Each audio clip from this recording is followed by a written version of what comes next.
नमस्कार मित्रों, आज हम बात करेंगे 1968 में आई एक फिल्म पड़ोसन की। इस फिल्म का निर्माण महमूद जो हास्य कलाकार थे, आप आज दिवंगत हो गए हैं, उन्होंने किया था और इस फिल्म का निर्देशन किया था ज्योति स्वरूप ने। अब आप देखिए 1968 में आई यह फिल्म आज भी, मैं कह रहा हूँ आज भी टॉप 25 फिल्में जो देखते हैं लोग, उनमें शुमार होती है। कॉमेडी, इसको कहना चाहिए कि इस फिल्म की कॉमेडी ने तो इतिहास ही रच दिया था और एक कॉमेडी का अलग ही ट्रेंड सेट कर दिया था। जी हाँ, फिल्म में आप शुरू से आखिर तक हंसते हंसते आपके पेट में बल पड़ने लगेंगे, इस तरह की कॉमेडी है। और कॉमेडी भी वैसी नहीं है, मतलब जिसको कहते हैं सीधी कॉमेडी, बिल्कुल समझ में आने वाली, ना कोई इशारा, ना बिल्कुल फुल टू कॉमेडी है कि आप बस देखते ही हंसते हैं। इसमें मतलब जैसे आपने शुरू किया और पहले शॉट से लेकर आखिर शॉट तक बिल्कुल आपको 100% कॉमेडी का इसमें दावत मिलती है।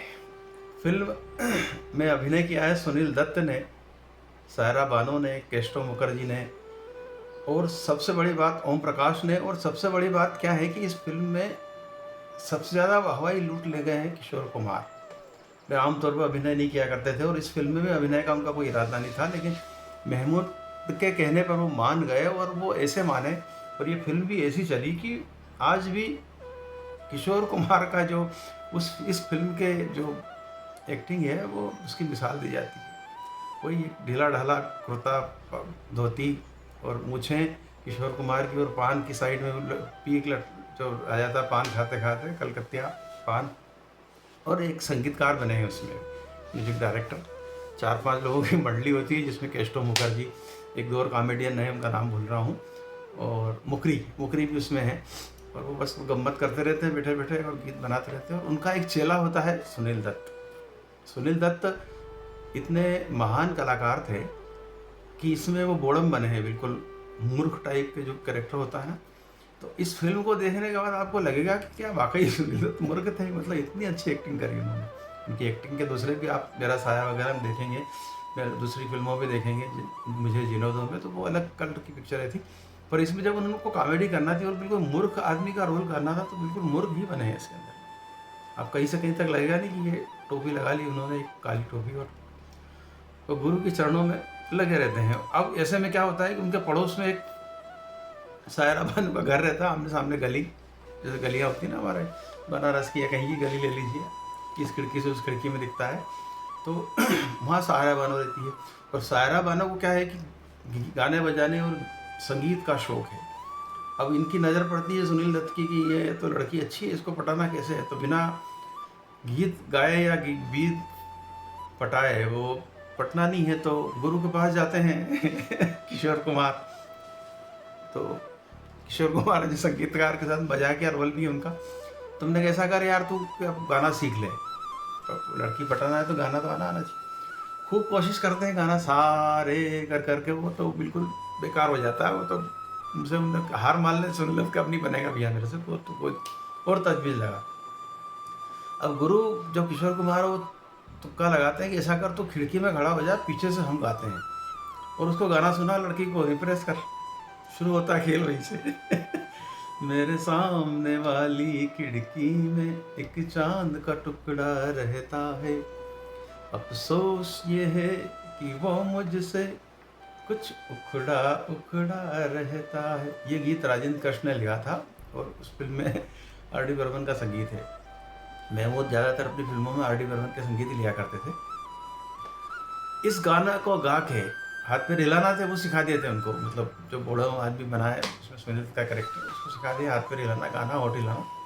लड़की इंप्रेस हो जाती, साफ प्रेम प्रसंग चालू हो जाता है उधर उनका गाना सुन के। इधर ये नए नए कुछ ना कुछ करते रहते हैं, इनकी मंडली, भजन मंडली। वस्तुतः इसमें क्या हुआ है कि किशोर कुमार का जो रोल है वो पूरा का पूरा उनके एक चाचा हुआ करते थे, धनंजय मुखर्जी।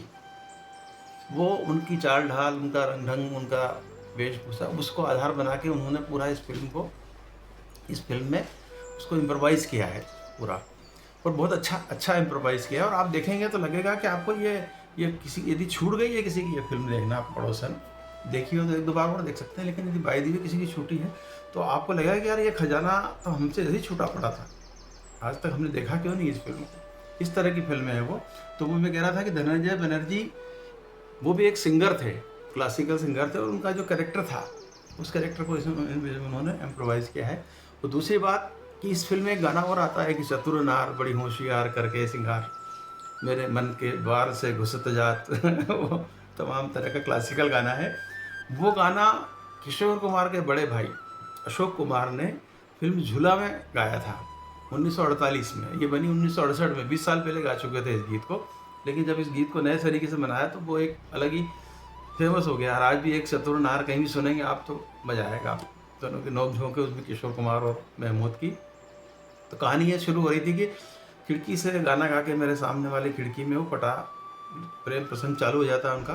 बड़ा खुश है सुनील दत्त इसमें। सुनील दत्त का जो कैरेक्टर है वो गुरु के चरणों में सेवा में लगे रहते हैं। वो रोज उनको नई नई भेंट देते हैं कि वाह गुरु आपने तो कमाल कर दिया। अब 1-2 गीत होते हैं ऐसे। होता क्या है कि एक ओम प्रकाश का कैरेक्टर है, वो इसमें भोला भोला बना है सुनील दत्त का नाम कैरेक्टर का। तो जो भोले के मामा है वो अपनी पत्नी से खुश नहीं है, वो बुढ़ापे में दूसरी शादी करना चाहते हैं। एक पंडित का रोल है, वो भी बड़ा कॉमेडियन रोल करते रहे अलग अलग फिल्मों में। वो पंडित जो है इधर उधर के रिश्ते उनको ला के बेवकूफ़ बनाता रहता है। तो वो रिश्ता, इनका रिश्ता सायरा बानो का रिश्ता है, मामा के यहाँ ले जाता है। सायरा बानो को माता पिता हैं कि लड़की बड़ी होगी, अब शादी करना है। तो वो इसको कहते हैं कि ये रिश्ता आया है, फ़ोटो वोटो दिखा के बड़ा फ़ोटो स्मार्ट तरीके से खिंचवा लिया होगा। तब भी उन्होंने कि लड़का है, लड़का नहीं था, वो तो आदमी था। ओम प्रकाश तो बोले इससे कर ले, तो वो मानती नहीं कि नहीं तो भोला से करूँगा शादी। बताती नहीं है लेकिन उसके मन में ही रहता है। इधर मास्टर जी जो है महमूद साउथ इंडियन रोल में है, तमिल बोलते हैं, और वो उसको संगीत सिखाने जाते हैं सायरा बानो को। संगीत का उनको प्रेम है। अब इन दोनों का प्रेम प्रसंग चल ही रहा होता है, सुनील दत्त वाले के कैरेक्टर भोला का और सायरा बानो का। एक दिन जन्मदिन के दिन वो अपनी सहेलियों को बुलाती है सायरा बानो, और इनसे कहती है कि तुम गाना गाओ या मेरे यहाँ आओ। तो ये किसी बहाने से कहते थे, आप गाना कैसे गाए वहाँ जाके, गाना तो आता नहीं था भाई को इसको। तुमने कहा ठीक है, खिड़की में आके गा दो आप। तो उनकी सहेलियाँ वगैरह सब आती है, बहुत सारी पार्टी वार्टी चल रही होती, और इससे कहते हैं कि तुम गाना गाओ। फिर ये पूरी तैयार रहती है इनकी पूरी मंडली, भजन मंडली संगीत मंडली किशोर कुमार की, तबला बेटी लेके, और ये पीछे खड़े हो गाते हैं। गाना है वो कहना है आज वो तुमसे पहली बार, ये वाला गीत है, बड़ा सुंदर गीत। ये गाना खिड़की में गा रहा होता है। अब क्या होता है कि जो सायरा बानो की एक सहेली आती है उस कार्यक्रम में जन्मदिन वाले, वो पहचान लेती है कि ये तो वो फला फला गायक है, उसकी आवाज़ है, और ये कहाँ से गा रहा है, गा नहीं रहा।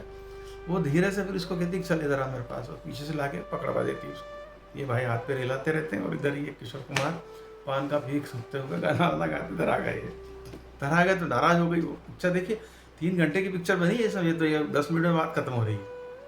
वो पकड़ा गया तो फिर नाराज़ हो गई सब सायरा बानो। तो इससे बदला लेने के लिए वो क्या करती है कि वो कहती है कि अब तो तुम, माँ से कहती है कि मेरी शादी करा दो, मैं इस झूठे से शादी नहीं करूँगी। कॉमेडी की पूरी सिचुएशन है। वो ओम प्रकाश वाला जो उनके पास आया था मामला, उसको यस कर देती लड़की। ओम प्रकाश तक संदेश पहुँचाते हैं, वो खुशी खुशी पंडित के अलावा इनाम दो, वो लड़की तैयार है, माँ बाप तैयार। अब इनको मालूम पड़ता है कि भोले के मामा ही शादी कर रहे हैं साहब भोले की प्रेमिका से। तो ये पूरी मंडली लेके किशोर कुमार वहाँ पहुँचते हैं, और वो गाने गाते गाते उनको बताते हैं कि तुम मामा हो, तुम ऐसे हो, तुम ऐसे, कहानी सुना के कि वो मामा तुम हो, वो मामा तुम हो। मतलब बहुत मज़ेदार सिचुएशन है उसमें। तो मामा को बताते हैं कि तुम अपने भांजे का घर जाड़ रहे हो शादी के लिए यहाँ करके। मामा जी को कुछ ग्लानी होती है कि इस बुढ़ापे में देखिए मेरी पति मारी गई थी, ये वो, तो वो मना कर देते हैं, और मना करके इनकी जीत हो गई। अब जीत हो गई तो वो डबल उसको तकलीफ होती है सायरा बानो को कि देखिए मैं वहाँ शादी कर रही थी, एक तो झूठ बोला इसने, तो शादी कर रही थी, तो ये अलग नैनो जाके सब गड़बड़ कर। तो वो सोचती रहती है कि क्या करूँ अब। वो उसी समय महमूद का इनके घर में प्रवेश होता है। महमूद की वेशभूषा गंजी है, पूरा साउथ का कैरेक्टर है वो। जैसे आती है तो वो कहती कि उनने मना करा तो बोले इससे कर दो आप शादी महमूद से, मैं गुरुजी से करूँगी मैं तो शादी। गुरुजी को प्रेम भाव से रहे तो गुरुजी समझ नहीं पड़ती क्या हो गया है। बहुत मज़ेदार फिल्म है। गुरुजी की समझ में नहीं पड़ती कि कैसे हाँ कर रही है, क्यों कर रही है, कारण कुछ नहीं, बोले तो आप तो बस हाँ करो, हाँ करते हैं। अब इनमें कंपटीशन होता है, वो गुरु गायक इधर से, ये गायक, वो जो एक चतुर नार बड़ी होशियार, ये थोड़ा पहले होता है, मतलब इस घटना के जब आता है ना वो, तो ये इनका मन्ना डे और किशोर कुमार का इस गीत में बड़ा मतलब पेश है कि इधर मन्ना डे बड़े सुर वाले और शास्त्रीय गायक थे, किशोर कुमार को कोई राग रागिनी से लेना देना नहीं था, पर जो दोनों ने मिल के गाया है गाना, मतलब अल्टीमेट गाना है ये। तो ये सिचुएशन में जो बता रहा था ना, ये पहले हो जाती है किसी कंपटीशन में, वो अपने गुरु से कंपटीशन करवाती है इनका दोनों का, और उसमें ऐसा एहसास दिलाया गया है किशोर कुमार वाला जो रोल कर रहे हैं वो जीत जाता है सुनील दत्त। तो ये और तन के घूमते कि देखो मेरा प्रेमी कितना गाया है। लेकिन जब भांडा फूटता है तो सायरा बानो कहती है कि अब तो मैं इस गुरु से ही शादी करूँगी, जो गुरु दिखने करने में जैसे भी थे वो देखते ही हैं आप, फिर भी उससे हाँ कर लेती है। अब ये बहुत ही विचित्र सिचुएशन फंस जाती है। सुनील दत्त कहते हैं कि बोला अपने गुरु यानी वो मास्टर जो थे उनके, किशोर कुमार से कहते हैं कि मेरी तो हालत खराब है साहब, मैं मर जाऊँगा यदि नहीं मिली लड़की मेरे को। ये फिर मिलके नाटक रचते हैं। उधर शादी की बारात आ रही है, बारात में दूल्हा आ रहा है तो बूढ़ी बैठ के, तो डांस मास्टर है तो बूढ़े जो तरह को डांस करने लग जाते हैं भरतनाट्यम। वो पूरी पिक्चर में बड़ा हर कदम पे मतलब मजे ही मजे हैं इसके अंदर ना। तो बारात लेके इन बारात बिल्कुल द्वार पे खड़ी है, और इधर भोला कोई ज्ञान देते हैं गुरु कि तू जहर खा ले, झूठ मूठ का जहर खा लेते हैं। इसके मामा ने मामीन सब इकट्ठे हो जाते हैं, हल्ला करते हैं, फिर खबर भेजते हैं गीत गा गा के, अरे तूने ये करा, अरे तूने वो करा। उसमें भी कॉमेडी है, बहुत सीरियस मैटर है कि इधर आदमी मरने वाला भैया गीत गा गा के उसको कोस रहे लड़की को कि तेरी वजह से ये प्रेमी आत्महत्या कर रहा, और बहुत ही जो है सृष्टि पे वो पड़ेंगे, कोप भाजन का शिकार होंगे लोग। इस तरह से उन्होंने प्रोजेक्ट किया है, और वो पूरा मामला लड़की तक खबर पहुंचती, तो क्योंकि लड़की थोड़ी बहुत प्रेम में तो पड़ी थी, तो गुस्से में शादी कर रही थी उससे, आती है आकर के उसको कहते हैं ये तो मर गया, मुर्दा है, तुम उसको एक बार कह दोगे कि मैं तुमसे प्रेम करती हूँ, जिंदा हो जाएगा, झूठ मूठ का उससे कहलवा देते हैं, और वो भाई जो जिंदा था ही था उठ के खड़ा हो जाता है। और इस तरह से सुखांत है इस फिल्म में, पर 3 घंटे की कॉमेडी आप इसके लाजवाब है कि आप कुछ कह ही नहीं सकते इसके बारे में। कहीं कोई नुक्स नहीं है, हर फील्ड में लेखन, गायन, एक्टिंग 100 में से 100 नंबर देना चाहिए इस फिल्म को, और इसीलिए ये आज भी टॉप 25 फिल्मों में से एक गिनी जाती है जो सर्वाधिक देखी जाती है। इस फिल्म को देखने के लिए अब आपको यूट्यूब पे फिल्म नहीं मिलेगी, क्योंकि जो OTT के ऑपरेटर या प्लेयर जो आ गए हैं हिंदुस्तान में, इन्होंने धीरे धीरे सारी पुरानी और अच्छी फिल्मों के राइट्स खरीदते जा रहे हैं। अब आपको न तो हम आपके हैं कौन यूट्यूब पे देखने को मिलेगी, न पड़ोसन देखने को मिलेगी, तो आपको कहीं ना कहीं OTT प्लेटफॉर्म पे भी जाना पड़ेगा, नेटफ्लिक्स, अमेजन या किसी में, वहाँ आपको मिलेगी। तो फिर भी आप देखिए इस फिल्म को, सबके घर में आजकल तो OTT के प्लेटफॉर्म में ही हैं। तो जो जिस तरह का डायरेक्शन, जिस तरह का महमूद का डेडिकेशन, किशोर कुमार का इसमें अभिनय, सुनील दत्त का अभिनय, सायरा बानो भी बहुत अच्छा अभिनय किया है, हर एक फील्ड में मतलब नंबर 1 फिल्म है। तो आजकल की फिल्में कहीं लगती नहीं इसके आगे, इतना तो मैं कह ही सकता हूँ। तो यदि नहीं देखी है तो देखिए, और देख भी लिए तो एक बार और देखिए। आज बस इतना ही, नमस्कार।